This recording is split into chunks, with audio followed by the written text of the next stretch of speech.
Bien, habíamos comenzado el capítulo 13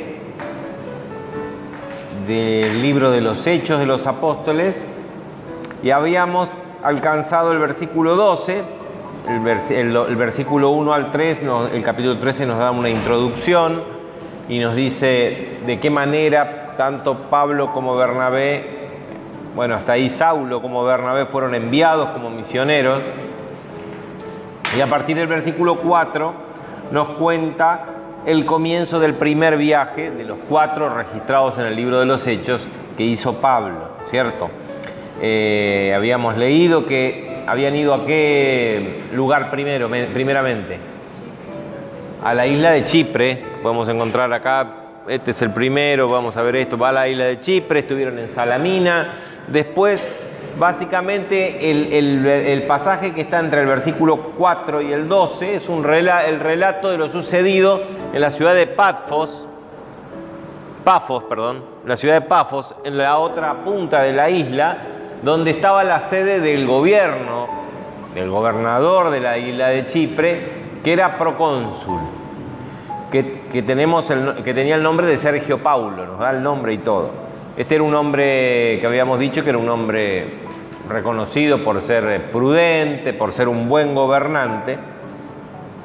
Y allí, bueno, Pablo llega a la ciudad de Pafos, estaban predicando con Bernabé, y este hombre los manda a llamar porque evidentemente tenía intenciones y tenía la necesidad y quería escuchar acerca de lo que Pablo y Bernabé tenían para decir respecto del Evangelio. Algunos dicen que él estaba muy cercano al judaísmo, es probable, había muchos judíos en la isla de Chipre porque había muchas sinagogas. ¿Se acuerdan que predicaban en Salamina en muchas sinagogas? Quiere decir que había muchos judíos, por tanto, la religión judía no era desconocida.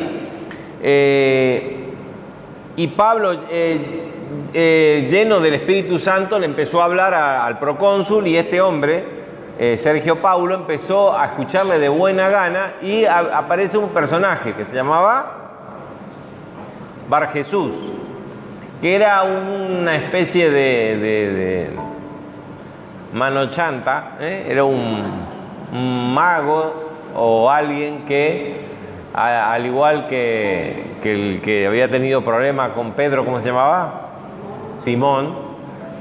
Eran personajes que se ve que pululaban y se hacían pasar por profetas o que tenían algún poder y con sus trucos mágicos engañaban a la gente, y se ve que al procónsul lo tenía bastante engañado. Entonces este hombre, cuando vio que el procónsul ya dejó de prestarle atención a él y le prestaba atención a estos 2 apóstoles, quería apartarlo de todas formas. Pablo se enoja y bueno, le dice un par de cositas, ¿no? Entre ellas le dice que va a quedar ciego por un tiempo, y al instante quedó ciego y buscaba a alguien que le condujese de la mano. Entonces, y ahí terminamos con el versículo 12, donde habíamos quedado la semana pasada, entonces el procónsul, viendo lo que había sucedido, creyó maravillado de la doctrina del Señor. Acá podemos pensar que el procónsul creyó por el milagro, porque era un milagro evidente. Él vio, el procónsul fue testigo del milagro. Pero por lo que venimos relatando en los versículos anteriores, vemos que él estaba escuchando de buena gana y que era palabra, hablaba inspirado por el Espíritu Santo. Evidentemente, el milagro no fue lo que lo hizo creer al procónsul, sino que el milagro lo que hizo fue confirmar la palabra, que es lo que generalmente hacen las señales extraordinarias de Dios. Los milagros y las manifestaciones extraordinarias de Dios lo que hacen es confirmar algo de parte de Dios, pero el Espíritu Santo es el que trabaja, el Espíritu Santo es el que convence, no el milagro, sino el Espíritu Santo convence interiormente, ¿no? El milagro es algo externo que uno puede observar y uno puede asombrar, pero yo les digo, en varios años ya que tengo, he visto muchas personas ser testigos de grandes milagros, ser partícipes, incluso protagonistas de grandes milagros, y después, una vez que sucedió el milagro y solucionaron su problema, hasta la vista, baby, no volvieron nunca más. Así que no es el milagro lo que provoca la fe, no es el milagro lo que, aunque es lindo participar o ver, Es el Espíritu Santo el que trabajó y trabaja en nosotros y en el corazón de Sergio Paulo, el procónsul de Chipre, ¿no? Bien, arrancaríamos ahora con el versículo 13, del mismo capítulo 13, dice, habiendo zarpado de Pafos, continuamos con el primer viaje, entonces hasta acá la primera etapa del primer viaje misionero de Pablo. Desde Antioquía habían ido por Seleucia, que era una ciudad portuaria, hasta Salamina, en Chipre, y después fueron a Pafos. Ahora, desde Pafos se fueron al continente. Dice que arribaron a Perge de Panfilia. Perge era la capital de la provincia romana de Panfilia, que estaba en lo que era conocido como el Asia Menor. Todo esto era conocido como el Asia Menor, hoy ocupado por el país de Turquía, ¿no? Porque los otomanos ocuparon todo esto, pero en ese entonces, que pertenecía al Imperio Romano, es conocido como el Asia Menor, ¿no? De acá para acá era considerado Asia, para allá era Europa. Entonces, Panfilia, a ver si figura por acá, sí, acá está. Derbe, tenemos ahí la capital de la provincia de Panfilia, que está al lado de la provincia de Cilicia, Capadocia, Frigia, acá tenemos Pisidia. En realidad en este mapa están un poquito más abajo, está un poquito más al norte, tanto Antioquía como Pisidia, porque Antioquía es la capital de otra provincia, que es Pisidia. Fíjense que fueron a Perge de Panfilia, pero Juan, y acá nos da un detalle que va a ser muy importante en el capítulo 15, porque este hecho no le gustó nada a Pablo, o en este caso. Hablando de Pablo y Saulo, ¿se acuerdan que acá Lucas lo empieza a llamar Pablo? Y de acá en más ya es Pablo, el apóstol Pablo, ya no era más Saulo de Tarso. Hicimos algunas consideraciones al respecto la semana pasada.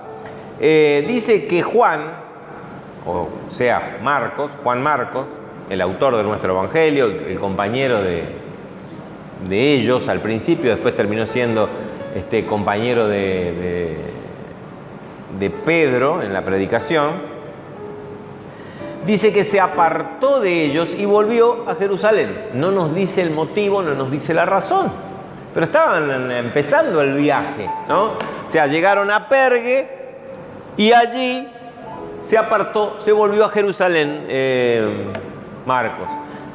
Vuelvo a insistir, si bien no nos dice la razón por qué Juan Marcos se volvió a Jerusalén, hay algunas suposiciones. Lo que sí sabemos es que esto enojó mucho a Pablo,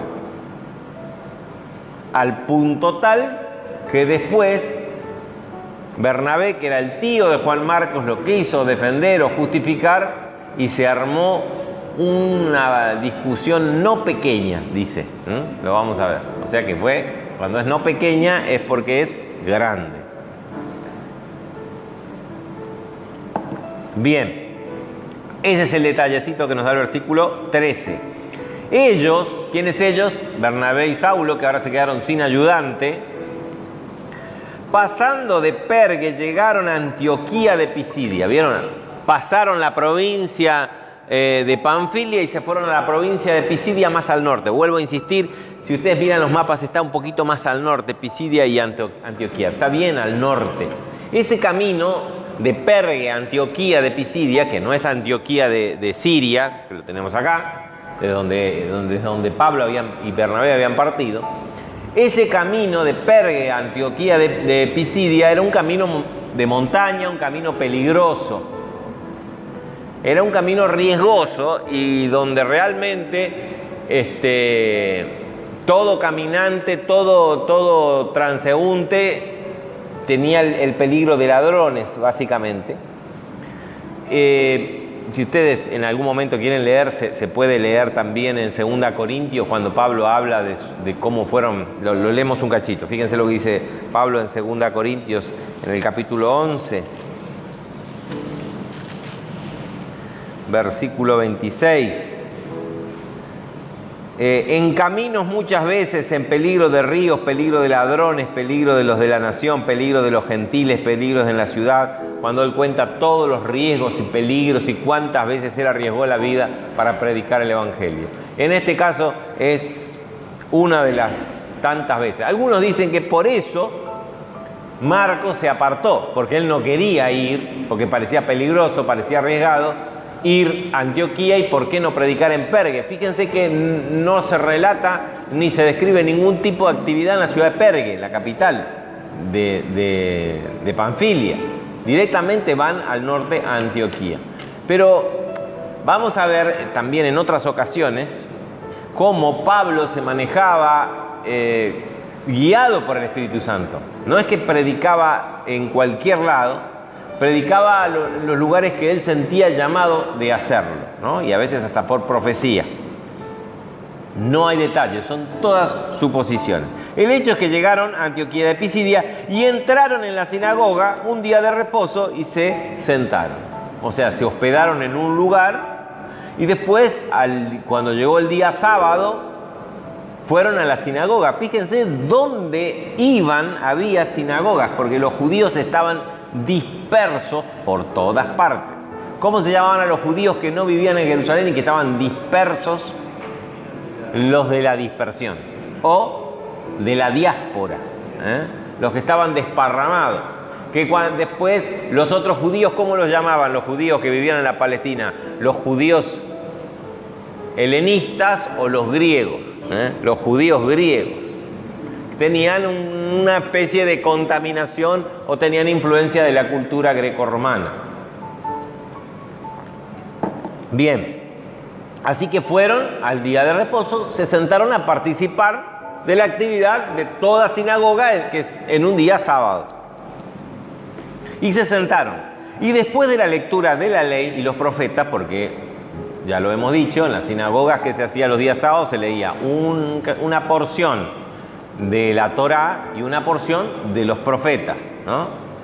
¿Se acuerdan que Jesús también participó y justo le tocó Isaías y él se paró porque invitaban a alguien que eran reconocidos, se lo invitaba a que haga una exhortación, porque fíjense acá. Luego, después de la lectura de la ley y los profetas, los principales de la sinagoga mandaron a decirles: varones hermanos, si tienen alguna palabra de exhortación para el pueblo, hablen ahora. Porque se terminaba de leer y pasaba alguien a hacer un comentario de lo que se había leído. Básicamente era palabra de exhortación al pueblo, a seguir fieles a la ley, a seguir fieles a la religión del Dios verdadero. Así que ellos le invitan. Ahora acá tampoco hay muchos detalles de parte de Lucas de por qué los invitaron. Bueno, evidentemente no eran del lugar, porque eran entre los paisanos de Antioquía de Pisidia se conocerían y vieron que estos no eran.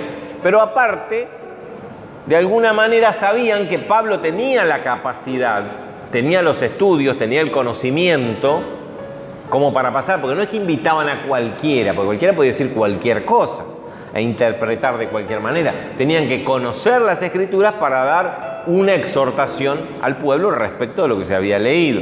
Así que no nos dice Lucas, pero de alguna forma ellos sabían que este Pablo o Saulo de Tarso tenía conocimiento de las Escrituras y si tienen alguna palabra, pasen. Así que, imagínense. Podemos ver también acá al Espíritu Santo actuando detrás del telón, armando toda la oportunidad, ¿no? Así que fíjese, entonces Pablo dijo: no, por favor, no tengo nada, hoy no. Pablo estaba esperando esa oportunidad. Habían viajado y atravesado ese camino de montaña riesgoso para llegar hasta ahí. Así que levantándose, hecha señal de silencio, todos prestando atención, hizo con la mano señal de silencio, dijo: varones israelitas, y los que teméis a Dios, oíd. Bien, acá nos dice que tenemos dos públicos dentro de esa sinagoga. ¿Quiénes estaban primero? varones israelitas, es decir, los que pertenecían por sangre al pueblo de Israel, ¿no? Judíos, bien. Y los demás eran los que temían a Dios. ¿Quiénes eran? Los prosélitos, es decir, gentiles, personas que por sangre no pertenecían al pueblo de Israel, pero que se habían arrimado a la religión del Dios verdadero, a la religión de Jehová, el Dios de Israel, ¿no? Habían encontrado en la religión del Dios de Israel algo superador al paganismo, que habíamos hablado la semana pasada, que era una suerte de mezcolanza de supersticiones, y en ese mundo greco-romano sí que era una ensalada llamada sincretismo. Acuérdense de esa palabra, sincretismo. Era una ensalada de religiones de todas partes, ¿no? Todo valía, todo servía, mientras, un poquito como hoy, ¿no? Mientras cada uno nos respetemos, somos todos iguales, ¿eh?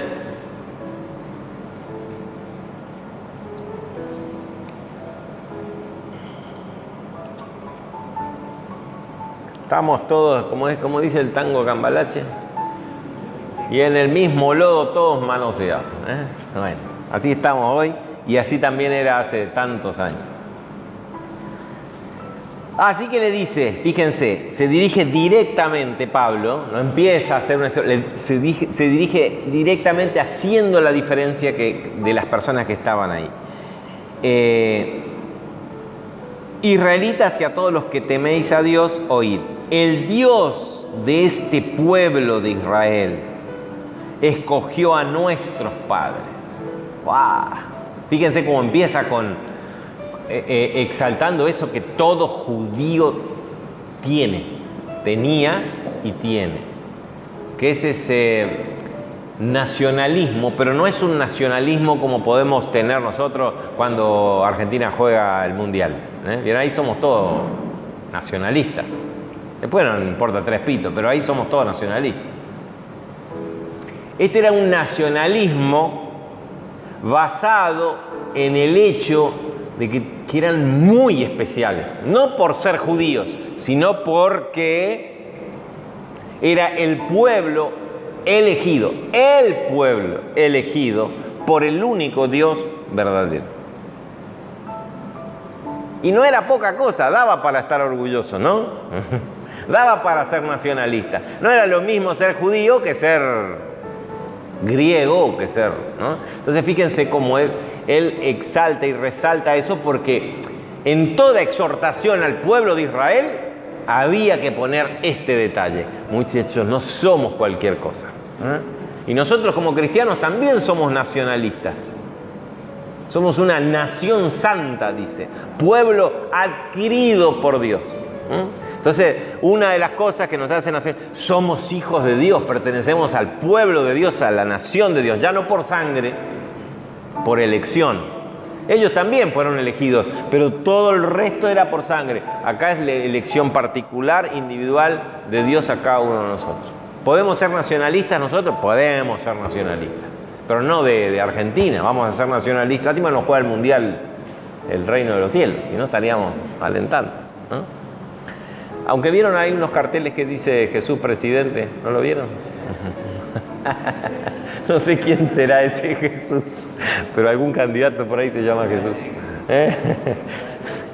Bueno, dice, el Dios de este pueblo de Israel escogió a nuestros padres y enalteció al pueblo, siendo ellos extranjeros en tierra de Egipto, y con brazo levantado los sacó de ella, de la tierra de Egipto. Entonces empieza, fíjense, ya si uno está ahí y es judío ya, se siente exhortado, ¿no? Se siente animado, porque imagínense, los judíos en su nación sometidos, y los que están dispersos, no tenían nación, no tenían poder, estaban desanimados. Ya pasaron muchos siglos de un pueblo que si bien eran escogidos y tenían todas las promesas, todo estaba destruido como nación. Porque aún en la Palestina estaba, ¿quién gobernaba ahí? El gobernador mandado por Roma, gobernaba Roma, punto. Entonces era un sentimiento de estar de empezar a olvidarse, de empezar a dudar de su propio llamado como pueblo de Dios, de empezar a dudar y a mezclarse, y era mucha la influencia del helenismo grecorromano. Entonces acá era importante lo que hace Pablo. Miren muchachos, ustedes son el pueblo escogido, somos nosotros el pueblo escogido. Dice que siendo ellos extranjeros en tierra de Egipto, Dios los enalteció en Egipto. Básicamente lo que quiere decir es, Dios los multiplicó. Fueron ahí por una familia y después salió un pueblo de millares, ¿no? Entonces Dios los hizo crecer en Egipto y después los sacó con brazo levantado, o sea, con poder, con maravillas, con cosas que podemos leer en el libro del Éxodo, ¿no? Y por un tiempo como de 40 años los soportó en el desierto. Los soportó. Alguno dice, los aguantó, ¿no? No, quiere decir que los cuidó. También los soportó. Los tuvo que soportar porque eran bravos estos muchachos. Pueblo muy escogido, pero eran bravos, igual que nosotros. A ver, acá está, quiero leer...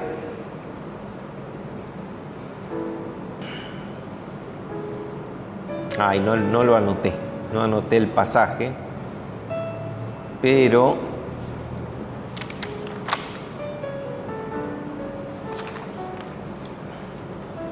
creo que era Deuteronomio 1, a ver si podemos leer, 1:31, sí. Ah, bien.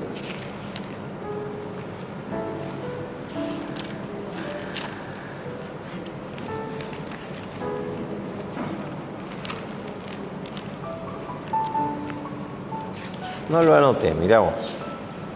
Dice 1:31, y en el desierto has visto que Jehová tu Dios te ha traído como trae el hombre a su hijo por todo el camino que habéis andado hasta llegar a este lugar, a la tierra prometida, ¿no? Hace referencia a eso, no soportó al pueblo Dios, lo cuidó como un hijo, como un padre cuida, un hombre cuida de su hijo. Bien. Yo quiero que estamos metidos ya en la predicación de Pablo, ¿cierto? Estamos escuchando la predicación de Pablo, con un detalle. Es el resumen de la predicación de Pablo, hecho por Lucas. Yo creo que Pablo lo habrá hecho de otra manera, con más detalle o no sé cómo, pero se deja ver bien claro la argumentación del sermón o de la predicación, y se deja ver bien claro que es Pablo el que predica por muchas cosas y conceptos y palabras que después se ven repetidas en sus epístolas.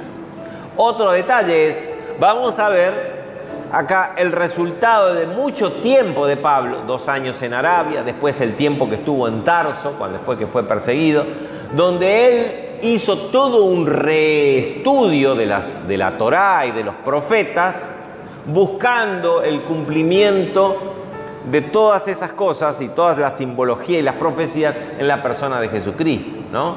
Si bien esta predicación la podemos encontrar con ciertas similitudes a la de Esteban, ¿se acuerdan? La de Esteban que predicó, pero la de Esteban tenía otro objetivo. La predicación de Esteban, cuando fue asesinado, tenía la intención de mostrarle cómo el pueblo de reiteradas veces se había rebelado contra Dios, y en este momento estaban haciendo lo mismo, ¿no?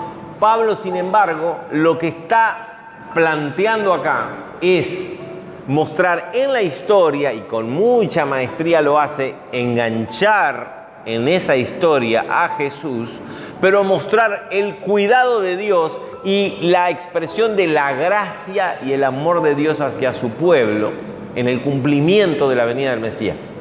¿Bien? ¿Se entiende? Entonces, si bien hay cosas, porque por ahí lo leen, si usted lo lee van a decir, ¡ay, qué aburrido! Sí, que fueron, que vinieron, que hicieron, bla, bla. Lo mismo que Esteban, ¿se acuerdan que leímos largo la predicación de Esteban? Pero los objetivos son distintos, si bien ocupan más o menos el mismo sistema de hacer el recordatorio, porque era el sistema en que se usaba para hablar y para argumentar, básicamente demostrando que la persona que hablaba, en este caso Pablo, conoce las Escrituras, todo lo que Pablo dice acá es lo que generalmente se decía y se aceptaba. Y empieza él, van a ver más adelante, a introducir ciertas cosas hasta que llega a su objetivo de introducir la persona de Jesús. Dice, este Dios con brazo levantado lo sacó de Egipto y por un tiempo como de 40 lo soportó en el desierto, 40 años lo soportó en el desierto, y habiendo destruido 7 naciones en la tierra de Canaán, ya después de Josué, fíjense cómo comprime toda la historia, les dio en herencia su territorio, la Palestina, la tierra prometida. Después, como por 450 años, es un plazo que no es muy claro en la historia, pero bueno, más o menos, le dio jueces hasta el profeta Samuel. Ahí se refiere, entraron a la tierra prometida, muere Josué, bueno, aunque Josué está contado en los 450 años, empiezan a ser gobernados por jueces hasta el profeta Samuel. Luego pidieron rey y Dios le dio a Saúl, hijo de Cis, varón de la tribu de Benjamín, por 40 años. ¿Me explico? ¿Se entiende? Pablo está haciéndole una historia resumida, aunque Lucas creo que está resumiendo aún más la predicación de Pablo, tal vez Pablo le puso algunos detalles, pero el objetivo de Pablo hasta ahora es empezar a mostrar cómo Dios estuvo detrás de toda la historia de Israel desde el inicio, cuando Él la forjó y la multiplicó en Egipto, bajo esclavitud. Después la sacó con mano poderosa. 40 años estuvieron en el desierto, la introdujo en la tierra que les prometió. Siempre, ¿quién es el que hace todo? Dios. ¿Entienden? Ese es el argumento de Pablo. Dios es el que hace todo. No perdamos de vista esto porque es base de su argumento. Dios es el que hace. Después estuvieron 450 años, dice Pablo, más o menos, en un periodo de jueces. ¿Qué les está diciendo? Dios gobernaba la tierra de Israel. Fue más o menos, era una cosa media, pero Pablo está haciendo a grandes rasgos esta línea de argumentación. Hasta que, después de Samuel, el pueblo pidió un rey y Dios le dio, fíjense, Dios le dio a Saúl, hijo de Cis, varón de la tribu de Benjamín, por 40 años. Quitado porque falló, fíjense, quitado no es que se fue, no es que Saúl se murió, no es que Saúl... ¿Quién lo quitó? Dios lo quitó. ¿Vieron? Por eso les digo, si ustedes leen este capítulo así rápido, bla, bla, bla, bla, bla, no, hay que prestarle atención qué es lo que Pablo está diciendo y qué es lo que el público está entendiendo. Los dos públicos que tenemos sentados en esa sinagoga ese bendito sábado. Dios, dice, quitado les levantó por rey a David.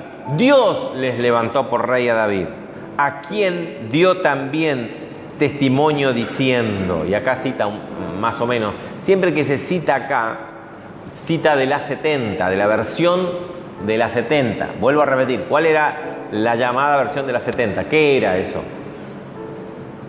La traducción al griego de qué cosa? De la Torá y los profetas, ¿no? Bien. ¿Qué texto ocupaban fuera de Jerusalén en esas ciudades? Y la versión de los 70 corría como para nosotros la Reina Valera, ¿no es cierto? Porque era la que ellos utilizaban básicamente también para los prosélitos. Los prosélitos que usaban, la 70, si no sabían hebreo, tenían que leer en griego. Bien. Dice que, por eso le vuelvo a decir, las citas que pone acá lo toma de la 70, que tiene muchas variaciones respecto del original hebreo, por tanto también tiene diferencias con nuestra versión, la Reina Valera, u otras versiones que podamos usar. Ha hallado a David, hijo de Isaí, varón conforme a mi corazón, quien hará todo mi voluntad. Quien hará mi voluntad. Fíjense cómo Pablo exalta a David. A propósito, porque ahí viene, hasta ahí va a contar la historia. Ahí engancha, ¿no? Entonces fíjense, lo sacó no dice la razón, pero lo quitó a Saúl y levantó, no puso, lo levantó a David, que era un hombre conforme a mi corazón, según el testimonio de Dios mismo, que hace mi voluntad. De la descendencia de David, y ahí Pablo lo introduce a Jesús en la historia de Israel, hace dos cosas Pablo.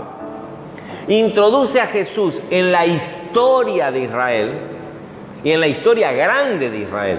No de la historia de Manasés, no la historia de Zabulón, la historia grande, la historia troncal de los reyes de Israel, de los profetas de Israel. Ahí lo mete a Jesús primero.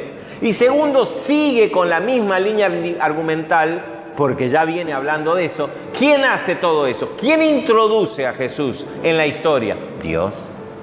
Así como a Saúl lo puso Dios y lo quitó Dios, a David lo levantó Dios, a Jesús, ¿quién? Dice, de la descendencia y conforme a la promesa, Dios levantó a Jesús por redentor,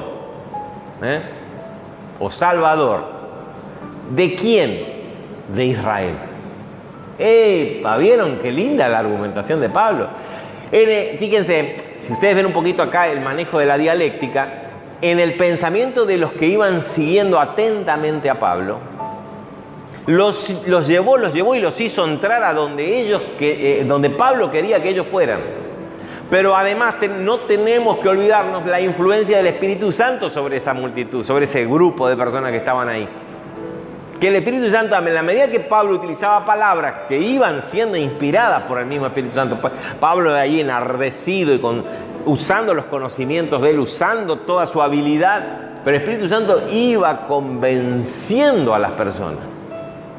Así que estaban ahí. Fíjense que Pablo no les estaba diciendo cualquier cosa. Hasta David veníamos bien. Ahora nos enchufa de la misma manera a este tal Jesús. Qué saltito de época, ¿no? Desde David hasta Jesús pasaron varios miles de años. Pero ahí nomás. Antes de su venida, antes de la venida de Jesús, en realidad no antes de la encarnación, sino antes de la venida de Jesús, antes del ministerio de Jesús, predicó Juan el bautismo de arrepentimiento a todo el pueblo de Israel. Ah, Juan. ¿Quién rayos es Juan? Estamos en Antioquía de Pisidia. ¿Dónde lo pudieron haber conocido a Juan? Porque fíjense que les habla de Juan como si fueran... ¿Se acuerdan de Juancito? Juan era el nombre más común que podían encontrar en esas regiones.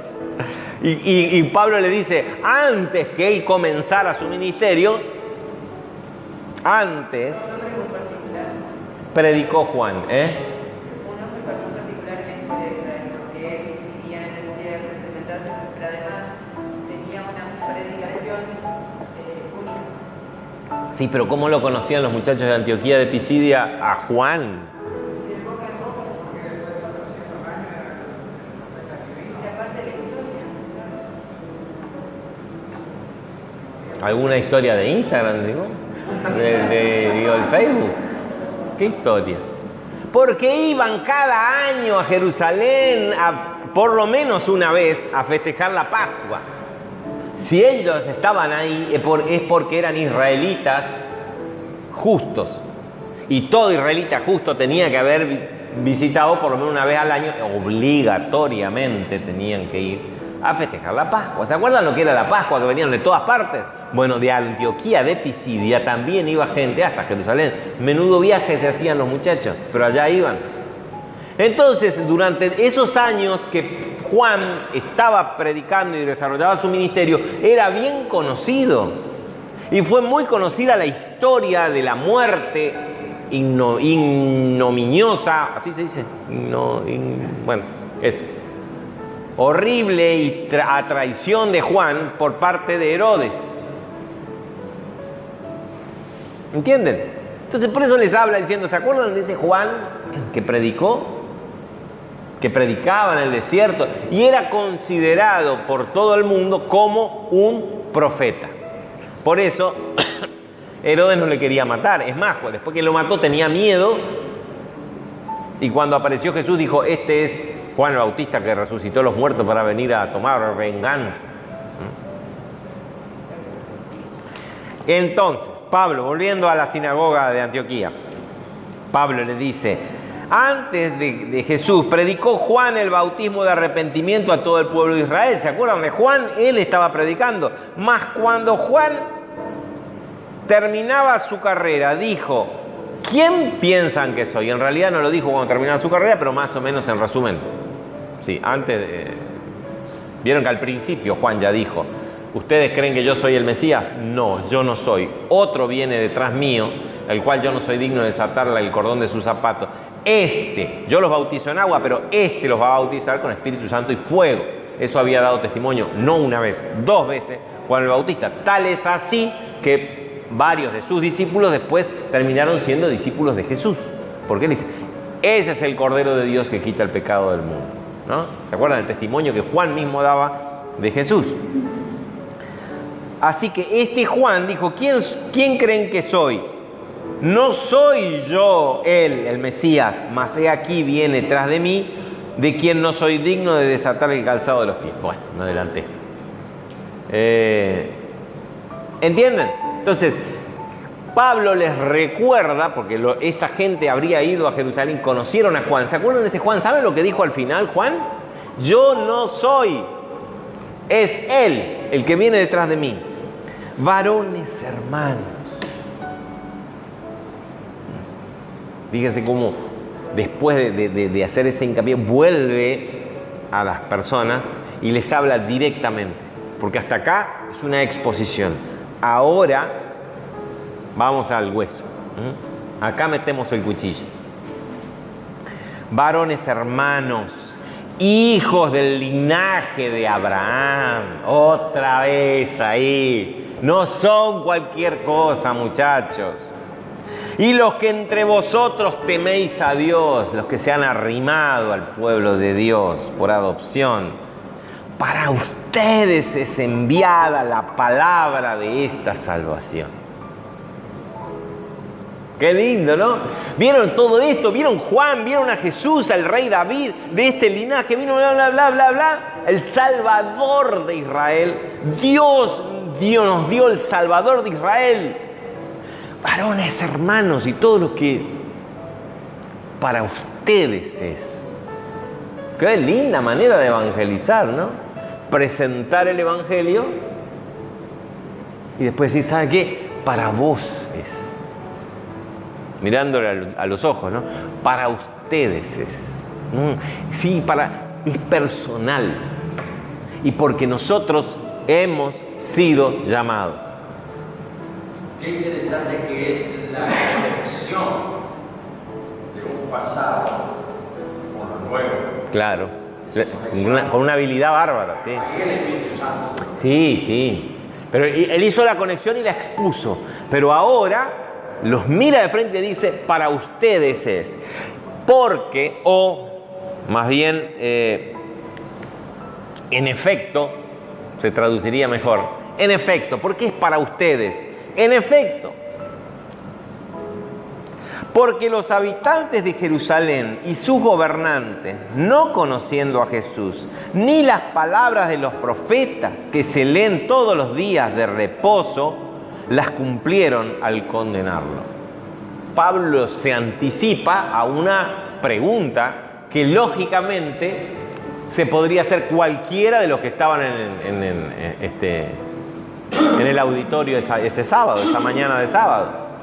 Vos me venís a decir, Pablo, que la salvación de Dios para el pueblo de Israel viene por un hombre que nuestras autoridades, los más sabios de nuestro pueblo, rechazaron y condenaron como hereje. ¿Eso me estás diciendo, Pablo? Si lo condenaron, ¿por qué yo ahora voy a creerte a vos al decir que este es el Salvador prometido al pueblo de Israel? Si los que saben lo condenaron. ¿Quién eran los que saben? El Sanedrín, las autoridades religiosas de Jerusalén lo condenaron. ¿Qué responde Pablo? Antes de que alguien le formule la pregunta, ya sabiendo que esa pregunta está en la cabeza de su auditorio, él manda la respuesta y dice: sí, ellos lo condenaron. Pero siguiendo el mismo argumento de que Dios maneja todo, sin saberlo, porque no se pudieron dar cuenta, reconocer en Jesús las profecías que se leen cada sábado en la sinagoga, no las pudieron reconocer en Jesús, lo condenaron, pero fue por obra de Dios que lo condenaron, para que se cumpliesen esas profecías. Y ya Pablo se anticipó y les dio una respuesta a la pregunta que seguramente alguno se iba a hacer. ¿Vieron qué habilidad de la persona, ¿no? Qué conocimiento del auditorio. Siempre en el planteo de un tema es importante y el tema llega mucho más profundo cuando uno está conectado con el auditorio y uno conoce el auditorio porque uno se puede anticipar. Así que sí, ya sé que ellos lo condenaron, pero eso también, así como toda la historia de Israel, estuvo manejado por Dios porque era necesario que fuera condenado para que se cumpliesen las profecías. Y sin hallar en él causa digna de muerte, pidieron a Pilato que se le matase. Y les manda un poquito de condenación, ¿no? Si bien Dios manejaba todo, pero ellos hicieron algo bravo, ¿no? Cumplieron sí las profecías, pero no se van a quedar sin condena porque lo que hicieron fue feo. Y habiendo cumplido todas las cosas que de él estaban escritas, que vuelve a resaltar eso, si no, bueno, después seguimos acá. Dice, escrita, quitándolo del madero lo pusieron en el sepulcro. Fíjense que acá no diferencia entre los amigos de Jesús y los enemigos de Jesús, porque los que quitaron del madero y lo pusieron en el sepulcro no eran los enemigos, sino los amigos, los que sí creían en Jesús. Pero acá en el relato va todo. No se olviden que esto es el resumen de la predicación de Pablo. El resumen de Lucas de la predicación de Pablo.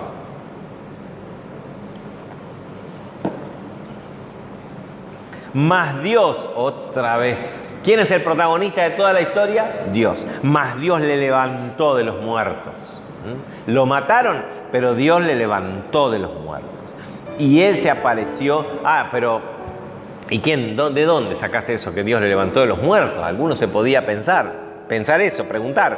Y él les apareció durante muchos días a los que habían subido juntamente con él de Galilea a Jerusalén, los cuales ahora son sus testigos ante el pueblo. No todas las versiones originales tienen el ahora, sí, las que toma, por ejemplo, la Reina Valera y otras más. En muchas versiones no está el ahora, pero tiene mucho, no importa porque justamente es ahora, porque mientras ellos estaban predicando en Antioquía de Pisidia, a los de la dispersión, en Jerusalén estaban el resto de los apóstoles predicando y había por todo el resto del mundo, del mundo conocido, del Imperio Romano, de esa zona del Imperio Romano, estaba un montón de apóstoles predicando el Evangelio, ¿cierto?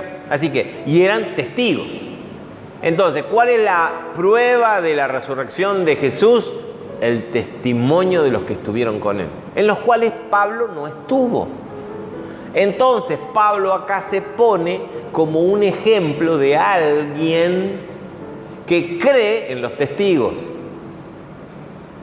¿Me explico? Yo no digo que lo vi, pero yo sí creo en los testigos y los invito a que ustedes también crean en los testigos, que sí lo vieron. ¿Entienden? ¿Está difícil o vamos bien? ¿Vamos bien? ¿Sí? Mas Dios le levantó de los muertos y se apareció a los que habían estado con él de Galilea a Jerusalén, los cuales ahora son sus testigos ante el pueblo. Y nosotros también acá, en tierra de gentiles, les anunciamos la buena noticia de aquella promesa hecha a nuestros padres.